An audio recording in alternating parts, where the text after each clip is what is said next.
Hello students, welcome to Radiation and Microwave Technique Lab. Today's experiment is related to VNA. The full form of VNA is Vector Network Analyzer. Now why we should go for Vector Network Analyzer instead of using voltmeter, multimeter or any voltage current measurement devices? The fundamental reason behind that is for low frequency we can use those kind of equipment to measure voltages and current, but if we start operating device at very high frequency and that too again into the gigahertz of frequency, it becomes very difficult to measure voltages and current, and there it fails to operate. So the alternative way of understanding the signal inside such devices can be VNA. So vector network analyzer is going to give you the two component. One is the phase of the signal and magnitude of the signal. So as these two components you can easily observe using vector network analyzer, and that's why in an industry or for high frequency application such kind of devices are much popular. Now this device VNA is available in our college, whose make is RNS. The full form is rod and shorts, whereas this you can consider is a tabletop model. In an industry it can be even handy. So what we have purchased is the tabletop model, and its specification, if you'll observe, it can operate between 9 kilohertz to 13.6 gigahertz. So even it can be extended up to 15 gigahertz. Dear students, try to understand this device. If you will observe over here, this is having a firmware. It is having its own OS. So Windows XP is right now is OS of this vector network analyzer, and you can observe all the desktop models over here. It has its hard disk. It can be connected to the internet, mouse, and everything can be connected to it. So this is almost a small computer machine with high speed, and it can give you a better analysis through this. So all connectivity, multimedia connectivity can be done such kind of device. So let us now see how different parameters of using vector network analyzer that we can measure. So as in your syllabus, its study is mentioned, but dear students, whenever you will complete your graduation, probably you may enter into some of the research area where you have to handle different antennas, maybe microwave devices or any high frequency devices. So you should be able to handle it. For that, this demonstration video we are preparing for you. So at any time, if you feel or if you have that kind of devices, you should handle it properly. There can be some additional or some different controls can be there at the front end, but usually what are the fundamental parameters that you can measure that we will discuss. Before going to that, as I told you this about this device has two port number 1 and port number 2, to which we can connect different wires. So anything that I am connecting to the port 1, so that can be related, that parameters will be related to port 1.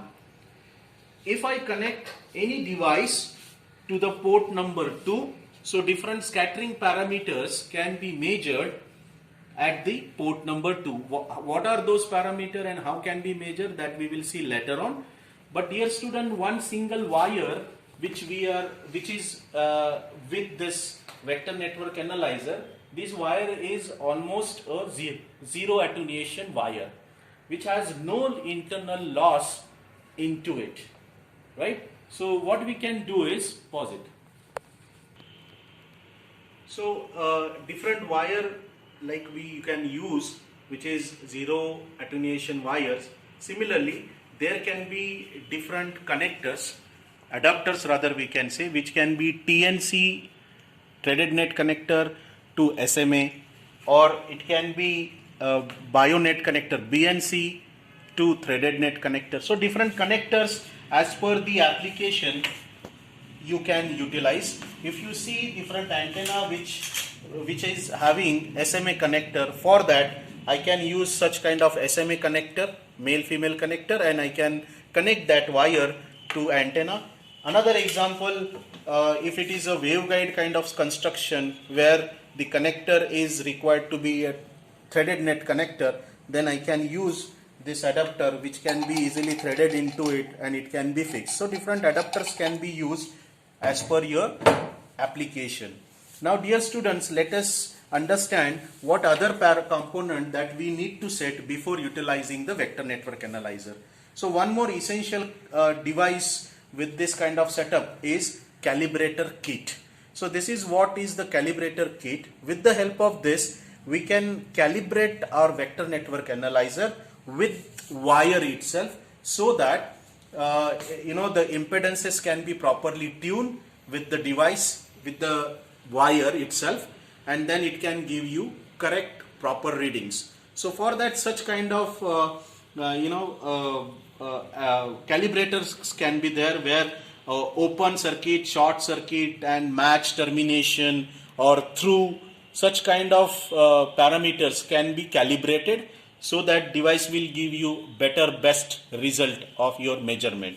So such calibrator also you can use whenever you have to use such kind of devices. Now dear students, quickly we will go to one of the antenna parameter measurement. So one of the patch antennas, rectangular patch antenna, square patch antenna is used over here, and that is connected to SMA connector. So it is connected right now to the port number 1.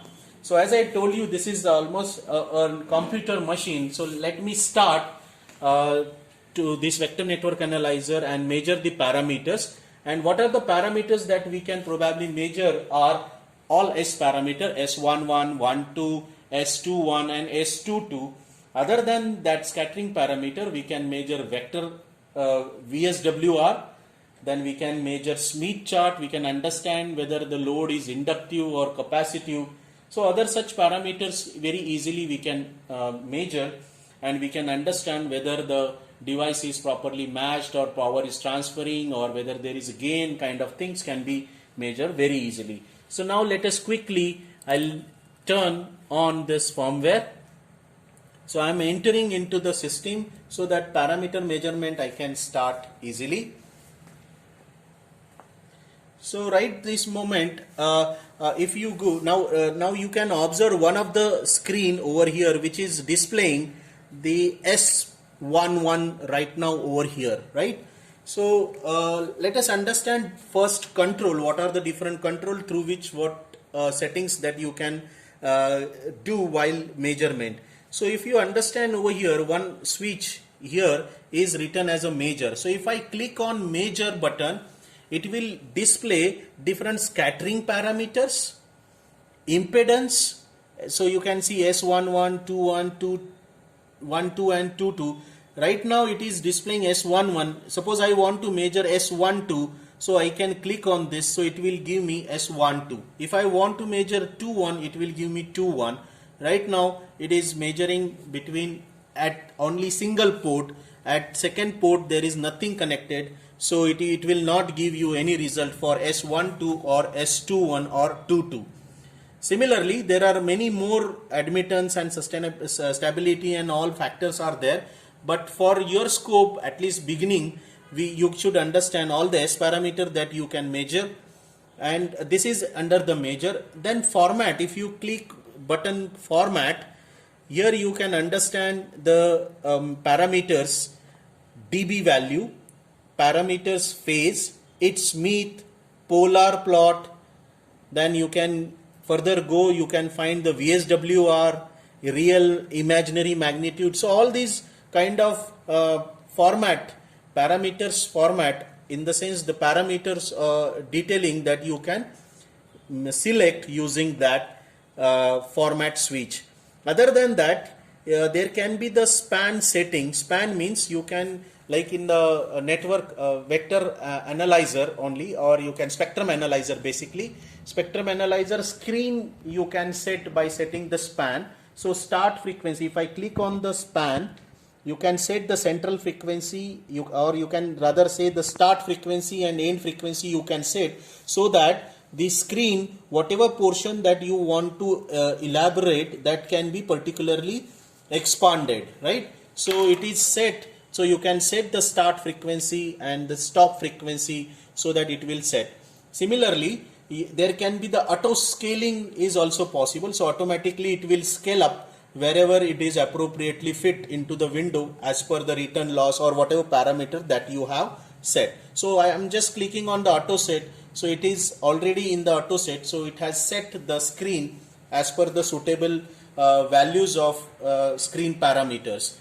Other than that, dear students, you know, on there can be the marker positions can be set. So if you click MKR, that is the marker, so if you click on that, you will get n number of markers over here. So you can set any marker, you can select any marker to any position. Right now I have selected marker 1, so this marker I can set to the resonance frequency. Similarly, I can take another marker and that also I can set, right? So like that you can set the marker position so that appropriate reading can be observed. Now right this moment, dear students, if you observe, I have connected one antenna over here, and this is what is the resonance in terms of S11 it is measured. So S11 is nothing but a return loss, and we know the return loss has to be very low, so there should not be any reflection as such, return signal towards the source.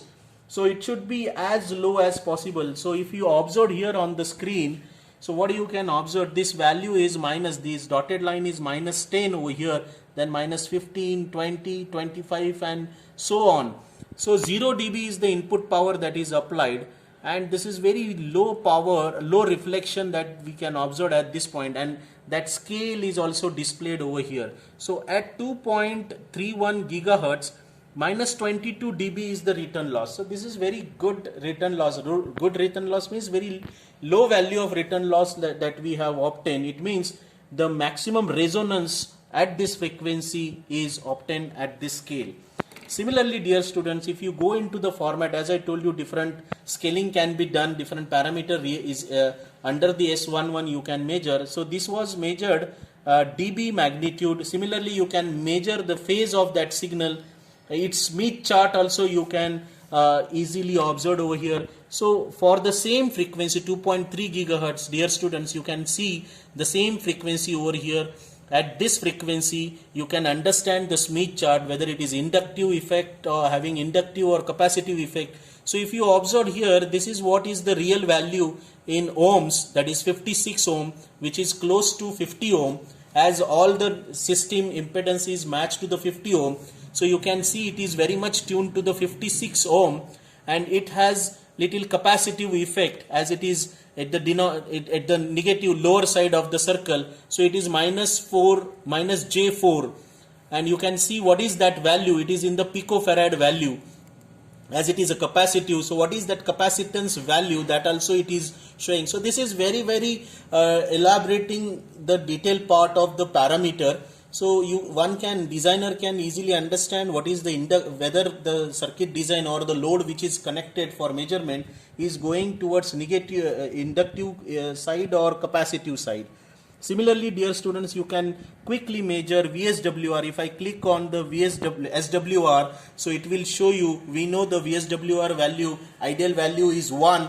So and up to 2 industry can accept its impedance or VSWR value. So at same frequency you can understand the VSWR is 1.1. So it is almost tuned to 50 ohm. So ideal impedance of the wires which are used over here to the system is 50 ohm match wires, and the antenna which is connected over here, it is offering almost 56 ohms. So this antenna is very much tuned, and it is good to use, so that maximum power can transfer to the antenna, either it can receive the maximum power. So this is how, dear students, you can measure the antenna parameter. So till now I have shown you S11, VSWR and Smith chart.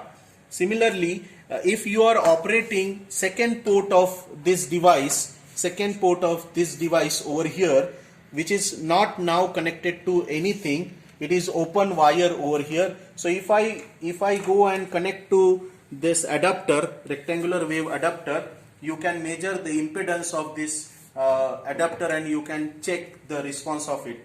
So now if you are connecting it to the second port, then which are the parameters that you can measure? So you can measure S22. So at this port only if you are measuring, then it can be S22. Similarly, S12 or S21 if you want to measure, then that device should have two port. Right this moment it has only single port. If you have any device, for example, if you have a circuit which has one port over here and another port over here, then you can connect one port to one side and another port to another side. This is how you can connect and you can measure S12 or 21. Now at this moment only one device is connected, so either S11 you can measure or S22. There is no difference between S11 and 22 because individual circuit that you are testing at two port and at one port. So it's reflection basically you are measuring, and based on the reflection other parameter like VSWR and Smith chart that can be easily calculated. So this is how this vector network analyzer you can use, and there can be handy devices. Most of the time RF engineer, those who are installing the antenna towers or microwave setup, so they need to understand whether the device is working or not, whether the matching is happening or not. Unless and until matching happens, it cannot deliver the power. So they quickly, like a multimeter or even this size kind of vector network analyzers are available. So they can simply connect that device and they can measure the Smith chart, VSWR matching has happened or not, or S11 they can easily measure. So as it is going to be handled by many students, so it has to be a sturdy and rigid device, and that's why for college purpose we have purchased a tabletop model. So this is very useful, and dear students, you can understand we kept this in a communication ME microwave lab. So many microwave students are working on it so that all the rectangular waveguide and everything can be measured. Now in a lab, if you remember, you have used X-band rectangular waveguide. This is the another example that I am showing you. This is the C-band rectangular waveguide. You can understand this is very much wider than the small rectangular tube which you have observed in the microwave bench setup. So this is C-band. As the frequency is low, the device size dimension will be larger. So dear students, whenever microwave and in your RMT subject you have studied the magnetron. So this is what is the magnetron you can observe. So for example, if somebody want to use magnetron energy to be given to the microwave oven, so this, dear students, you can see here that this is what is the microwave oven over here. So if you want to this is what is the cavity into the microwave oven, and here inside that this magnetron, this kind of magnetron is fixed up into it. So that can be launched into this cavity, larger cavity, through such kind of waveguides. So how it can be done? For that you can see the internal part of it, that that antenna, the magnetron antenna which was shown, that antenna is launched inside the rectangular waveguide. Can you see internally? Yes. Right? So this is how this magnetron can be launched inside the rectangular waveguide, and to this, if I connect a rectangular to a coaxial wire, so this is the adapter which will convert rectangular or waveguide signal into the coaxial cable. So I can connect further, so I can launch magnetron energy through this magnetron into the rectangular waveguide, and then that energy, if I want to convert into the coaxial wire, then such kind of adapter can be there which I can fix up like this, and through this wire I can give the signal which can be 1000 kilowatt signal at that C-band frequency. So this is how very high power you can generate, and through the wire it can be transferred to the desired circuits where you want to utilize that. So this is the another one of the application that I have shown, like how magnetron can be launched inside the microwave oven. Similarly, that magnetron energy, how it can be converted into the wired form. So these are the two examples that you understand. So similarly, over here, whenever it is collecting the signal, you can see here there is a pickup point that the radiated energy inside this rectangular waveguide can be picked up by that quarter wavelength antenna, and that will come out through this wire. So if I connect the wire, that signal can be extended and can be delivered to the further circuit. So this is how wire to rectangular waveguide or rectangular waveguide to the coaxial wire conversion can happen in different applications. So dear student, there are the wide scope to the vector network analyzer to use for measurement in your future endeavors. Wherever you get the opportunity in any research laboratory, you try to handle these devices, understand the utilization and handling process, so that you can quickly get the result of any device which you want to test. So this is how vector network analyzer can help you for measurement. So as we have seen different parameter how we can measure. So similarly, one more feature of this vector network analyzer, which is an additional feature over here that you can understand, you can go to different number of windows at a time. So if you go into that display, here you can go for 2 display, 3 display or quad display. So if you click on that, at a time 4 different parameter you can set on the screen. For example, if this is a return loss that I have set, this can be the Smith chart I can set, or I can set the VSWR, or I can set the another S22 parameter of it. So 4 different screen at a time you can observe, and you can record it, you can store it. Its files can be recorded very easily. So ZWL files are there that can be very easily stored. It can be transferred, it can be through internet connected. Even the screen what you are observing, the small screen, that can be zoom on the projector, that screen can be visible on the large scale. So many features as such with the vector network analyzer is having. So if you observe, if I want to close everything, I have to shut down like a computer machine, as it is having OS into it. So if I want to close, dear students, you can see here, I can close this screen. I'll say I'll not want to save it, I'll close that, and you can see here I can come out of this network. So here again, if I click on start, you can see this is XP OS, so it is shut down. So it will shut down, this is going to shut down the system. Thank you very much.